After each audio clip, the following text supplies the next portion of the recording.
ఇవాళ మనం కర్మఫలం అనుభవిస్తున్నామంటే ఒకప్పుడు మనం చేసిన కర్మలే. అంతేగాని దేవుడా నాకెందుకు ఇన్ని కష్టాలు ఇచ్చావని అడిగే హక్కు మనకు లేదు. ఒకప్పుడు చేసే కర్మలకి ఫలం ఇస్తాడు ఈశ్వరుడు, అంతే, మరొకటి కాదు. అయితే నువ్వు ఆరాధన చేసిన గట్టిగా పట్టుకుంటే దయ కలుగుతుంది. దయ కలిగితే ఆయన తొలగించి అనుగ్రహించగలడు కూడా.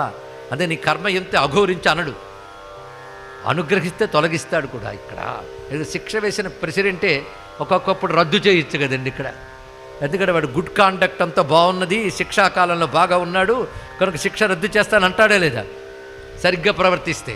అలాగే పాపఫలంగా దుఃఖాలు అనుభవించవలసి వచ్చినా మనం ఈ జీవితంలో ధర్మబద్ధంగా జీవిస్తూ ఈశ్వరుణ్ణి ఆరాధన చేస్తే ఆయన తప్పకుండా క్షమించి అనుగ్రహిస్తాడు, అందులో సందేహం లేదు.